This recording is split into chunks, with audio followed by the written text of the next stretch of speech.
Thank you so much for coming to this press conference, almost 24 hours after the CEO of Pfizer, Mr. Albert Bourla, was supposed to be present in the European Parliament in the special committee to investigate what happened during COVID. And unfortunately, he was absent. He sent a representative who was unable, incapable, or unwilling to answer many of the questions asked by my colleagues. So we are here today. It's October the 11th. I'm here with more colleagues from different political groups from different countries who will be addressing some of the issues that were supposed to be discussed yesterday. So I would like to give the floor to my colleague from Italy, Francesca Donato. Thank you very much, Christian. Well, the conduct of Pfizer-BioNTech, the biggest pharmaceutical company involved in the COVID-19 vaccines production, is deplorable and unacceptable in a democratic framework as the European Union one. Yesterday, in the official European Parliament Special Committee for COVID Pandemic Management, the Pfizer CEO Albert Bourla refused to appear to answer our legitimate questions about his private text messages with the President of EU Commission, Ursula von der Leyen, that have already been considered to be irregular, according to the Transparency EU regulation, by the EU Ombudsman and the EU Court of Auditors. He has sent Mrs. Small in his place, who has not answered the most important questions that our special committee has addressed to her regarding the company's price policy, the release of clinical trials reports, adverse effects, and other issues concerning the safety and efficacy of Pfizer-BioNTech vaccines. The continuous non-fulfillment of the duties of transparency by Pfizer's executives clearly violates the EU citizens' rights to know in detail how and for which purpose the taxpayers' money is spent.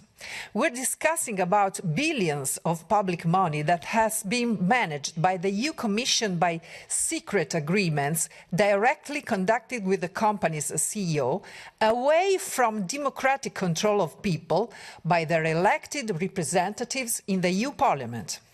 The refusal by President von der Leyen to disclose the content of their text messages first, and the denial by Mr. Bourla to appear in front of the Parliament then, followed by the reticent behavior of Mrs. Small yesterday, casts concerning shadows on the legitimacy of the entire contract award process, leaving suspicion of corruption to emerge. Besides all of this, in all the discussions held yesterday and in previous auditions in COVID committee, all representatives of big pharmaceutical companies have shown a position that emphasizes the permanent threat for people's health given by the COVID pandemic, disregarding public and clear evidence about the mild symptoms given by the latest versions of SARS-CoV-2 virus currently circulating, thanks to which the emergency phase is officially over in all countries. Actually, Mrs. Small yesterday needed to announce a possible new variant being more aggressive as well as more contagious, disregarding any scientific literature assessing that such evolution of a virus in nature is just impossible. The misuse of communication, falsely cloaked in scientific truth, is just disgusting and misleading. Joined with this inexcusable lack of transparency, it has the only outcome of destroying any trace of trust in the whole scientific community by European people. I think that companies who behave this way should be banned by the lobbies allowed to enter the Parliament and the Commission, and that further investigation is needed by competent authorities to let the truth come to light and to secure the full right of the EU citizens to transparency and public interest-oriented EU policies. Thank you very much. Thank you so much. What has Pfizer got to hide? This is a question that we are all asking after we found out that the CEO of Pfizer, Albert Bourla, pulled out. The interesting thing is, a few weeks ago, the CEO of Moderna we were criticizing these pharma companies, for being or for lacking transparency. But at least the CEO of Moderna had the courage, I would say, to come and answer questions. Yeah, he did not answer all the questions that we asked, but at least he was present here and was faced with all these questions that all of my colleagues asked. So obviously, when we found out that the CEO of Pfizer decided not to come and answer questions, this is not an inquiry committee. So he was not bound by law to come, and, he was not on record, he was not facing any criminal punishments in case he's lying in front of this committee. But even in that case, he refused to come and answer some concrete and specific questions. Questions that I think all of us and all of you have. And the first question is, what exactly in these contracts? What are they hiding exactly? I mean, in the previous press conferences, I showed you some of the pages, from these contracts. This is how they were disclosed to us, and to the public, and to the press. Obviously, after some of us and some of the brave journalists asked, what are the contracts signed between the European Commission and these pharmaceutical companies? So this is how they disclose the contracts. Over 100 pages. Every contract with Pfizer, with Moderna, tens of pages of those contracts were blacked out. So yesterday when we asked, I was the one asking, and some of my colleagues asked, when are they going to fully release these contracts? The representative of Pfizer, who was sent to replace the CEO of Pfizer, said that they can't fully disclose these contracts because they have some commercial secrets over there, and they have to protect their interests. Now I'm asking you, what about the interests of our people? What about the interests of the Europeans whose money was spent, or wasted, I would say now, to buy these medical products that are not providing what they were marketed for?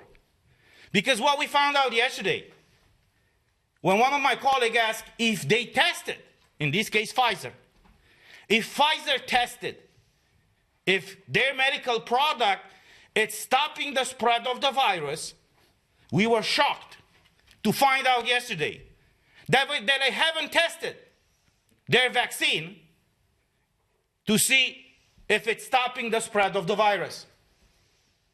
So we are now more than a year after the green certificate, the digital green certificate was imposed in the European Union. People were forced to be vaccinated with the medical product in order to exercise their basic fundamental rights, and they were told, and we were told, we were voted against the green certificate, but many of our colleagues voted in favor of it because they believe what these companies have said, that if you get vaccinated, you will not be infected, and you will not spread the virus. They even ran a campaign and said, get vaccinated in order to keep your grandmother and your parents healthy. And we find out now, after more than a year, that when they requested the special marketing authorization, they haven't tested the vaccine to see if it's stopping the spread of the virus. So I'm asking again, and we are asking again, what are they going to hide? What do they hide exactly? Why aren't they transparent with their medical product? We heard yesterday, I was shocked. Because Pfizer used this opportunity just to do a PR campaign and even lecture us, why are we asking this and not asking that? Who are they to question us? What kind of questions do we ask? We are elected by the people for the people, not they. And they are supposed to answer all these questions, which they have not. There's another issue right now raised all across Europe. The excess mortality rate.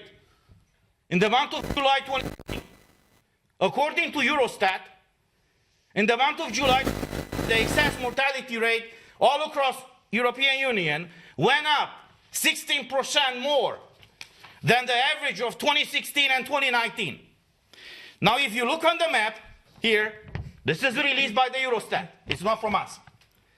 If you look on this map, you will see that the countries with the highest vaccination rate have right now the highest mortality rate. So obviously we asked, is there a connection between being vaccinated and having a higher mortality rate? Everybody's avoiding answering this, I would say, logical question. There's another issue. A year ago, I requested Emma to submit some details and data to me because I wanted to have an informed decision, I would say, when I voted in favor or against the green certificate.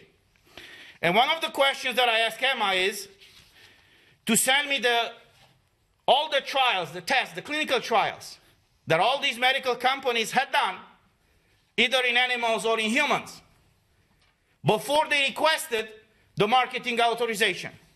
So in the case of Pfizer, here's something interesting. Commodity. When they submitted the information and the clinical trials to Pfizer, here's all the tests that they submitted along with their request. They submitted a clinical trial that started in January 14th, 2020. I asked yesterday the representative of Pfizer and she declined to answer. How is it possible that we, the world, found out in December of 2019 that there is a COVID, or coronavirus as it's called, in China, December of 2019. On January the 11th, the Chinese government released the DNA data, or a segment of it, to the public, and 3 days later, Pfizer already started the tests for this vaccine. How is that possible? She did not answer. In the case of Moderna, and I've asked the CEO of Moderna 2-3 weeks ago when he was here, they submitted trials since 2017. So I'm restating the question, how is it possible that when we found out in the fall of December, winter of 2019 about this virus, they submitted tests of their vaccines years before we found out about the virus? And I'm still asking that question now. How is that possible? So these are the legit questions that we all asked, and that people are asking us. And unfortunately, they are declining to answer. So these were the main topics, I would say, that we tried to clarify yesterday. And unfortunately, the Pfizer representative, as Moderna representative, declined to answer. We will keep pushing to clarify these facts, and nevertheless, to make sure that the European Commission is going to fully release the content of these contracts. Thank you. And I would like to give the floor now to my colleague Virginie Joron from France. Merci Christian. Mesdames et messieurs, d'abord, je partage l'analyse de mes collègues. Ils ont parfaitement résumé la journée d'hier, qui était une mascarade. Nous avons perdu 2 heures, puisque aucune des questions que nous avions posées, qui étaient très claires, que ce soit sur les contrats, les SMS, les prix, les effets secondaires, aucune des questions n'a été répondue. Et j'ai envie de dire, en fait, lors de ces auditions, il devrait prêter serment, puisque effectivement, c'est une audition officielle. Et je regrette que, effectivement, M. Bourla ne soit pas présenté à cette audition, puisqu'on sait tous que c'est le contrat d'achat le plus important qui a été négocié au sein de la Commission. Je rappelle, c'est 2,4 milliards de doses pour au moins 36 milliards d'euros. Donc, avec tous ces faits, j'ai interrogé un cabinet d'avocats en France pour savoir ce que nous pouvions faire. Puisque manifestement, grâce à ce rapport de la Cour des comptes de l'Union européenne qui vient d'être publié, nous avons 35 pages de critiques, de demandes, de manque de transparence. Et la page 33 est très claire, où ils indiquent que des négociations préliminaires ont été faites par Madame van der Leyen et qu'à ce titre, elle a manqué de professionnalisme. Donc un signalement de fait de suspicion de corruption passive commis par Madame van der Leyen, qui porte atteinte aux intérêts financiers de l'Union européenne, va être fait. Je demande aussi à être reçue par la procureure européenne en chef et via mon cabinet d'avocats, qui est donc Laura Codruta-Covesi. Et j'invite aussi tous nos concitoyens qui nous regardent de faire la même chose, puisque un signalement est possible via ce site internet où en fait les intérêts financiers de l'Union européenne nous touchent tous. Donc voilà, pour résumer un petit peu la situation, je pense qu'aujourd'hui maintenant, vu le constat que nous avons tous vu hier, c'est qu'effectivement, ils viennent, ils ne répondent à rien et ils continuent à nous vendre leurs produits. Donc, il faut maintenant agir. Je vous remercie. Thank you so much. I would like to give the floor now to Silvia Liemer from Germany. Thank you very much. First of all, I couldn't agree more with my colleagues on what has already been said here. It is a scandal that Mr. Bourla is shirking his duty to speak and answer questions after having made the deal of his life for Pfizer with unsuspicious citizens. Citizens who believed the often groundless promises of the so-called 95% effectiveness and the absolute safety of the vaccine. And not only did they pay billions of euros in taxpayers' money for it, quite a few of them also paid for these promises with the loss of their personal well-being. So it was more than obvious for me to ask for the approval data for the vaccination, especially since the mRNA vaccines have now received full market authorization in the EU, which is completely incomprehensible and unacceptable to me. This at a time when even the media mainstream can no longer conceal the sometimes life-threatening or even fatal side effects. The committee meeting yesterday and the so-called answers to my questions have been an impertinence that cannot be surpassed. Mrs. Small, representing Mr. Bourla, either pretended to be ignorant or was unwilling to address any of my questions. The EMA approval was made with reference to additional clinical trial data. Mrs. Small would not answer questions about what the data material was. A mandatory study on safety for pregnant women was quietly discontinued by Pfizer. Preliminary data from V-Safe, a program of the US authority CDC, seems to show a devastating rate of spontaneous abortions in pregnant women. Mrs. Small declined to comment. But an unnamed Pfizer official in the room responded that corona could cause complications in pregnant women. It is unbelievable for me in what ways people are trying to dodge my questions. There are even no clinical trial at all available for the adopted Omicron variant. Mrs. Small did not address this. Meanwhile, the Florida Health Department advises men up to the age of 39 not to get vaccinated because of the significant incidence of heart-related deaths. Mrs. Small has been silent on this as well. The pinnacle of the corona freak show for me was reached when they talked about real-world data. Real-world data means nothing else than in the absence of any suitable clinical study data, one pretends that the 900 million vaccine doses given in the EU are an adequate substitute. They are not. What's more, unsuspecting citizens who believed the promises of supposedly effective and safe vaccines were degraded to guinea pigs. And yes, this disinformation campaign must be addressed, but in a very different way from what an EU Commission imagines. Thank you. Thank you so much. I would like to give the floor now to my colleague Ivan Sinčić from Croatia. Thank you very much. So basically yesterday there was another session of COVID committee. Just like most of the sessions before, we couldn't get much answers. We had really good questions, but the other side, in this session, the representative of Pfizer and others couldn't provide us with any real answers. They were mostly doing their positive PR campaign. You know, they're using the committee to promote their products that are going to come, the next products, the next generation of products for Omicron now and things like that. So it is a major disgrace that the CEO of Pfizer, Mr. Albert Bourla, failed to present himself before our committee, and it is even bigger disgrace that he has no real intention of appearing ever. Apparently, he only cares about the citizens' money and not about transparency, and basically answering some questions about his products and the conducting of his company, so and so. So I will suggest to the Secretariat that invites our guests, the ones that we speak with, that he should be invited using a text message and not an email next time. Perhaps he will appear in that way.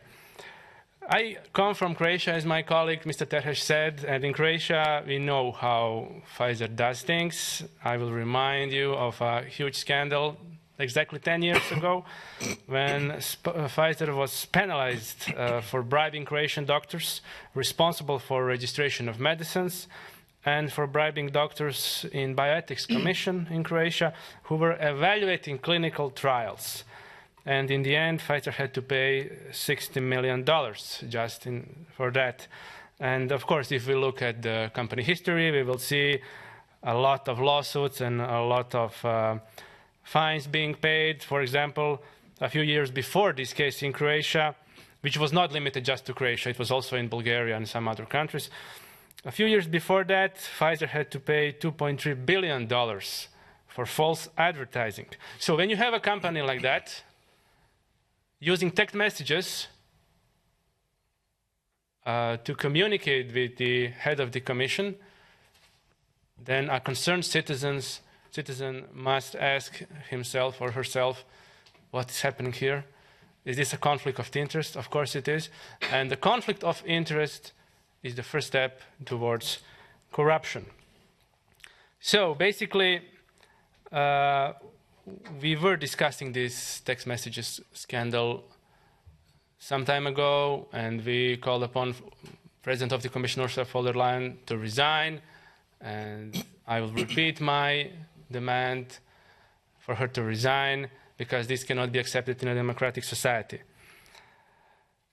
I'm also pleased that yesterday on our committee session, some attention was given on the very good assessment of 500 independent Canadian medical doctors and scientists who were proving how Pfizer manipulated their initial study from December 2020, which they used to get an approval. So they requested me to send it to them. I will gladly send it to them, and I hope they will not be dodging the answers anymore. After all of this is over, I am not sure Pfizer will be the biggest company, pharmaceutical company, but it will certainly remain a champion in escaping from answers to the public. Thank you. Thank you so much. And last but not least, my colleague, Christine Anderson from Germany. Yes, hello. Good morning from me too. So, yesterday's session of COVID committee showed yet again that EU Parliament is nothing but a gigantic show of democracy illusion to fool the peoples of Europe into thinking their interests were represented in Parliament. It is not, though. Not only do the invited panelists, such as representatives of pharmaceutical companies or ministers of health from the member states, not answer any of our questions. No, they continue to spread disinformation about the safety and efficacy of mRNA injections. They continue to lie about and downplay, outright deny the harmful effects of these injections. They continue to deny the people access to the contracts, and they continue to let Ursula von der Leyen get away with not disclosing the texts exchanged between her and Pfizer CEO Mr. Bourla. In short, they continue to demonstrate their utter contempt for the peoples of EU. The chair of COVID committee, Ms. Kathleen van Bremt, Social Democrat in Belgium, does not run this committee to serve the people. She runs this committee to protect the interests of pharmaceutical companies, EU Commission, and governments of EU at the expense of the people.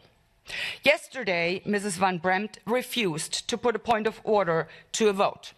This is a gross violation of the rules of procedure and demonstrates her disregard for democracy and the rights of the people. You might want to drop her a couple of lines to let her know that you will not tolerate your rights being violated by her or anyone else for that matter.